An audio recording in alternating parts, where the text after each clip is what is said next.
is a stick-up. Just give me what I want, and no one has to get hurt.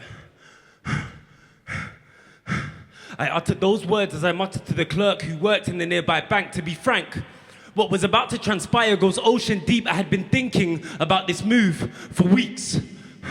Prior to the point of engagement, so many times in my mind I meticulously planned out my route like Michael Schofield scoping a stakeout, but this was no prison break. It was a bank job. A bank job which, if unsuccessful, could leave me facing life imprisonment or 18 years minimum, but desperation was imminent. My immediate future seemed bleak, therefore my need for instant P was peak, and what better way to get paid than hit up a bank? Now, I required advice on key things I would need to complete such a prestigious heist. Number one was an inside man. Someone who knew the ins and outs of the premises. Such a move could prove too ambitious to rely on premonition. I needed definitive information, a blueprint, a statement from a reliable source that such a heist was possible. So I dug deep, delved into the depth of my criminal mind to identify the right guy. Diggs, the man with a million thoughts, known to some as the one in the know, a certified psycho. Once a rival, now an ally. On arrival, he told tales of a con man, now a convict currently serving life for a crime he tried to commit. Where he flopped was in getting shot, fell to his demise and his plan went to pot, but I was cut from a different cloth. OG from early, could firmly ride out a birdie. I was known for catching bodies.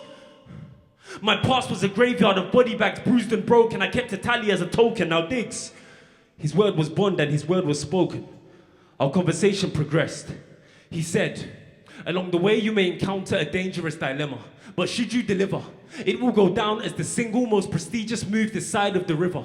There will be no need for hostages, but you will need to be courageous. Speak sternly from your diaphragm. Take this diagram of the premises. I give you no promise of its validity. Security standards are incredibly high, however. I have ammunition and protection in high supply should you still decide to undergo this heist. I looked him sternly in his eyes and eventually replied, I'm in.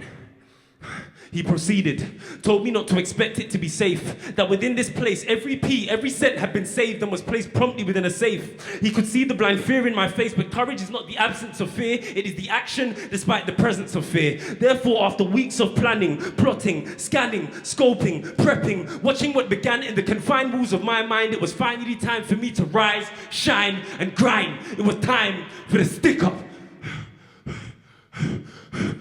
And so I burst in, bold in stature, yielding a weapon with all the bass my body could muster without a single trace of a stutter. It's a stick-up! Without hesitation, the clerk gave me the key and I moved on to the next stage as if it were a console game. Blew through the security walls of C4. What do you think I'm a G for? Had me thinking about my X5, that smooth ride which felt so alive. This was do or die.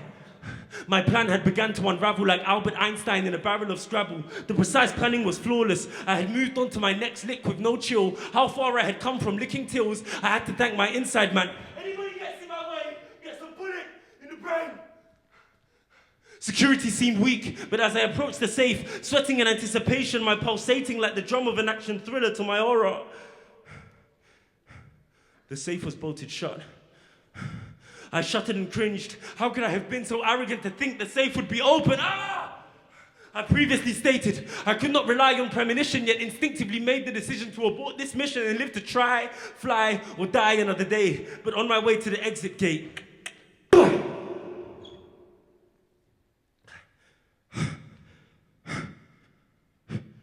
and then I felt it.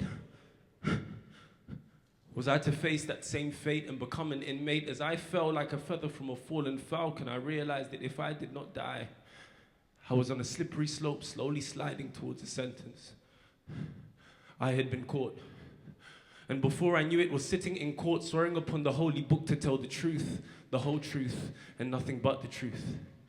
You do the crime, you do the time, and I was sentenced to life. 18 years I cried. I cried as I was tried, but I couldn't quite fathom how such precise planning could end in failure. I followed my protocol. How did I get caught? I left no trace I wore. Gloves refrained from firing, therefore there was no peace on my paws. Strenuously studied the landscape so I could make a quick escape and be gone without a trace, but somewhere along the line I must have made a mistake.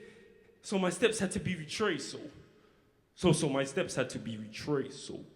So my steps had to be retraced. Steps had my feet. Is this which one?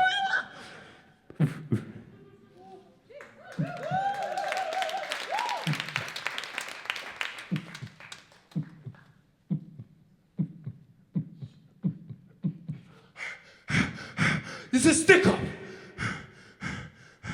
Just give me what I want, and no one has to get hurt. I said it's a stick-up.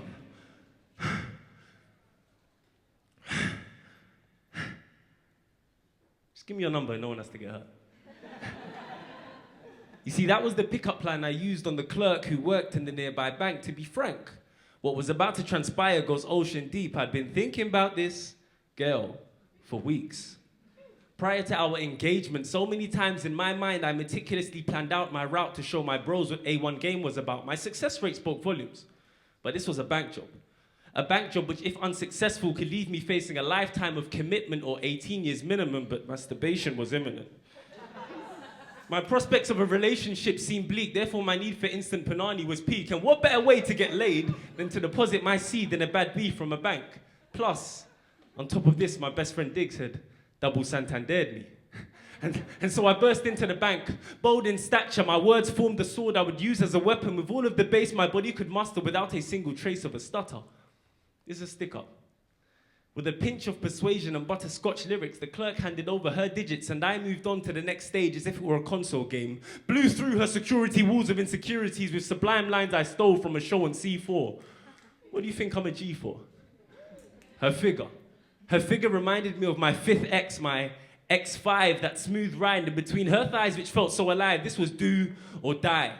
My plan had begun to unravel like Albert Einstein in a barrel of Scrabble. The precise planning was flawless. We had moved on to Netflix and chill. How far I'd come from chirps and chicks on tills. Our movie of choice was The Inside Man. When we got to the stage where the bank robber says, "Anybody gets in my way gets a bullet in the brain." I approached for a taste.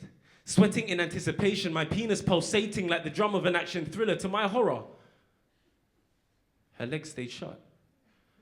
I could never be content proceeding without consent, so I responded with the sweetest subtle words of a serpent to infiltrate her innocence and leave my seed in her scent.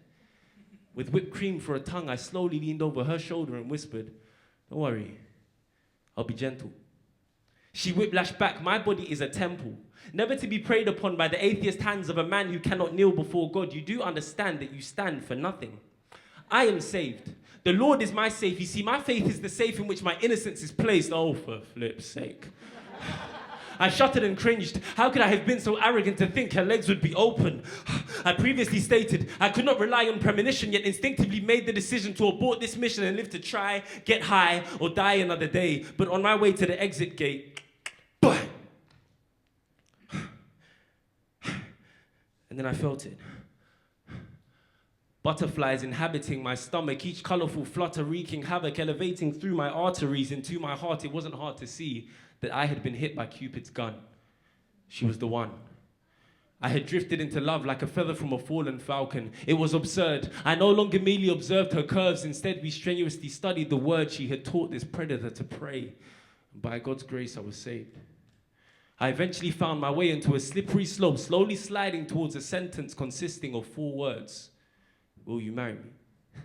Like Usher, I was caught up and before long was being ushered into a courtroom to sign away my last name. We had made our vows before God, and in one sentence I was committed for life. I cried. I cried as I removed the veil from my bride, each teardrop a sign of condensed love raining down from Christ. She had become my wife.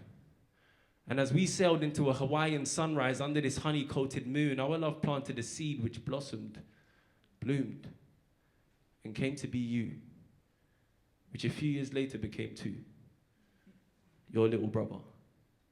And that is the story of how I met your mother.